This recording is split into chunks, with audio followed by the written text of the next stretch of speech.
আচ্ছা, এবছর আইপিএল এ কে চ্যাম্পিয়ন হবে বলতো? সিএসকে ছাড়া আবার কে জিতবে? থালা ফর এ রিজন। আরে এ তো সিম্পল বোঝা যাচ্ছে। আচ্ছা, এবছর কত নম্বর আইপিএল হচ্ছে বলতো? 18 নম্বর। হ্যাঁ। আর কিং কোহলির জার্সি নাম্বার কত? 18।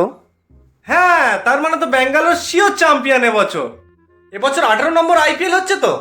8 - 1 = 7। থালা ফর এ রিজন। এ তো বোঝাই যাচ্ছে কে জিতবে। আচ্ছা, তোদের ব্যাঙ্গালোর কতবার চ্যাম্পিয়ন হয়েছে? চ্যাম্পিয়ন তো একবারও হয়নি। ও। আর চেন্নাই কবার চ্যাম্পিয়ন হয়েছে? হ্যাঁ, 5বার চ্যাম্পিয়ন তো। আর 2বার ব্যান।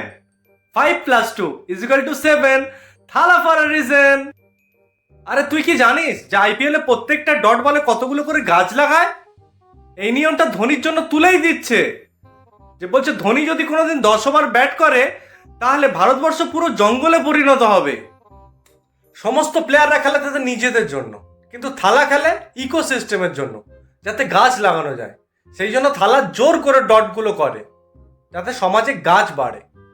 আচ্ছা, আমরা থালার ক্যাপ্টেন্সিতে কি কি জিতেছি বল?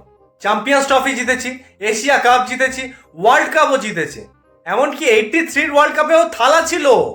কিন্তু 83 ওয়ার্ল্ড কাপে ধোনি কোথায় ছিল? বাড়িতে ছিল। আমি কখন বললাম যে মাঠে ছিল? থালা খেলা দেখছিল, ওই জন্য আমরা কাপটা পেয়েছি। বিরাট কোহলি কিং রে, কিং। টেস্ট আর ওয়ানডে মিলিয়ে কটা সেঞ্চুরি আছে বলতো? 81। আচ্ছা, 81 সেঞ্চুরি তো। 8 - 1 কত হয় বলতো? থালা for a reason. King Kohli মানে হচ্ছে লয়ালিটি। একটাই টিমে 17 বছর ধরে খেলছে।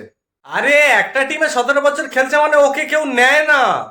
সবাই জানে ও যে টিমে যাবে সেই টিম কোনোদিন চ্যাম্পিয়নই হবে না। আচ্ছা আচ্ছা, ঠিক আছে, দেখা যাবে এবছর কে জেতে। এবছর আরসিবি ছাড়া কেউই জিততে পারবে না।